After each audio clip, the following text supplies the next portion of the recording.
These past 2 weeks, we have been solving systems of equations. The first method we learned was the graphing method, where we graphed both of the equations of their lines and found where they intersected, which was an okay method. You had to be very precise when using the ruler to graph your lines to make sure they were extremely straight. Then we learned an algebraic method, of substitution, where we solved one of the equations for x or y and then substituted it into the other one, then took that answer and substituted it into one of the originals and found the solution, our point where the two lines intersected. This method for today is the addition-subtraction method. It's another algebraic method. It is sometimes also referred to as the elimination method. There we go. Because our goal is to eliminate one of the variables to get one equation in the form of one variable. It's so much easier to work with when it's in one variable. Unlike the first method, the graphing method, we wanted those those equations in the slope-intercept form. These equations, it's best to work with them in standard form, which is ax plus by equals c. And there are 4 simple steps to follow. I know it looks kind of confusing and like a lot up here, kind of written out, but once you've got the practice, you'll be gold. So the first step is to look at the coefficients of the variables.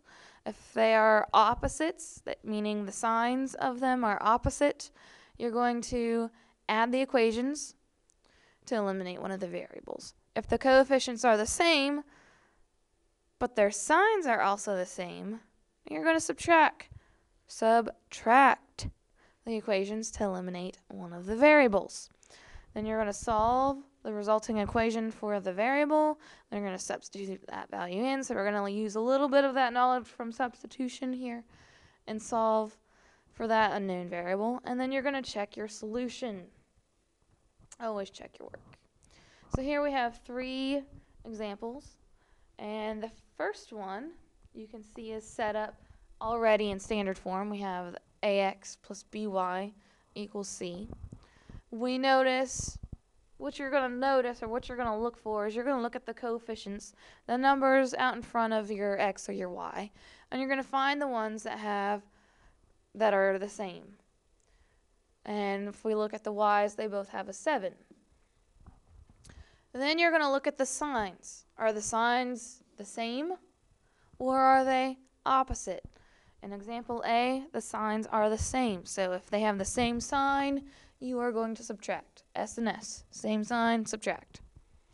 So let's go ahead and subtract our equations. I like to, because I don't like working with a negative. I know most of you guys don't like working with a negative. I'm going to change my subtraction to addition. I'm going to change each of these signs to their opposites.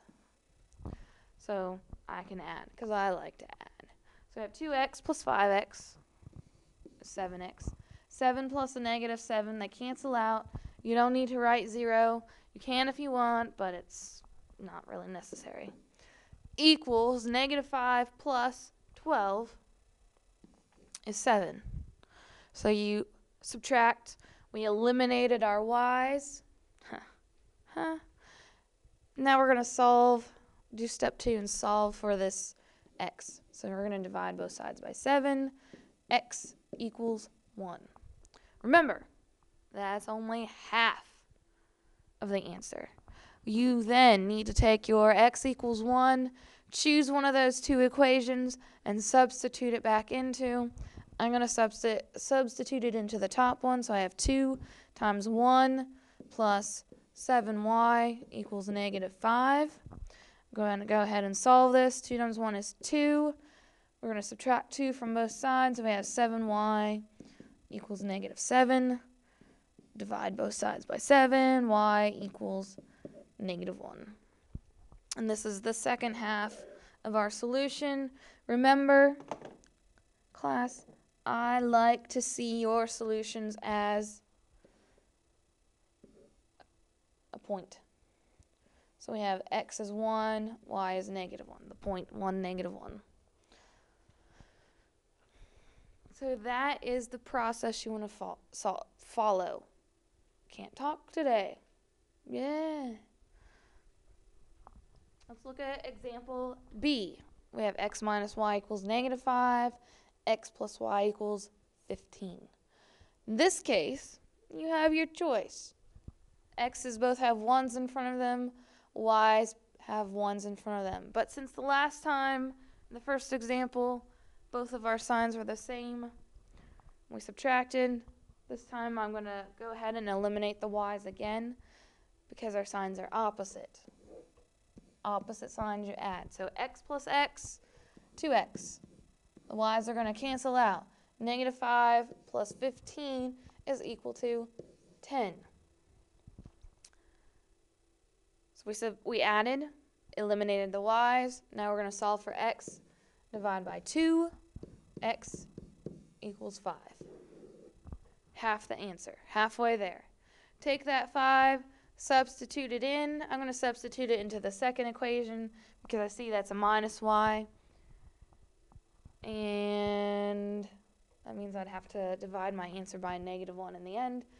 But if I substitute it into the bottom one, that's not going to happen. I just have to subtract 5 from both sides. I get y equals 10. Now, it doesn't matter. You could have substituted it in the top one.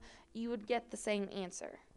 Again, write it as a point. 5, 10. Voila. Now, this last one is not set up for you in standard form. So we need to set it up in standard form. We want to move this 2x to this side of the equal sign. So it's lined up under the 12x. So we're going to add 2x to both sides. And instead of kind of working in that mess, I'm just going to rewrite both problems. So I have 12x minus 4y equals 16. And then I have 2x plus 4y equals 12. This one is set up nicely now. We have our y's that have both the 4's out in front of them. Note our x's have a 12 and 2, not the same. So we're going to look at our y's. They have opposite signs, so opposite signs mean we eliminate by using addition. So 12 plus 2x is 14x. Y's eliminate equals 16 plus 12 is 28. Divide both sides by 14 to solve for x. X equals 2.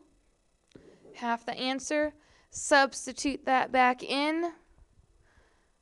I'm going to substitute it into the bottom one. So I have 4y equal to -2 times 2 plus 12. We're going to go ahead and do the math. -2 times 2 is -4. And -4 plus 12 is 8. So I have 4y equals 8. And I'm going to divide by 4 to get y by itself. I get y equals 2. So my solution to this last equation, C, is 2, 2. So by using the addition-subtraction method, which in the past years of teaching, of all three methods, this is the method that most of my students prefer using. They find it easier to understand, a little bit quicker, a lot less work. You don't have to worry about making straight lines or substituting in twice. You only have to do it once here. So this is, I know this now kind of looks like a bleh mess, but that's the process you want to follow. That is the elimination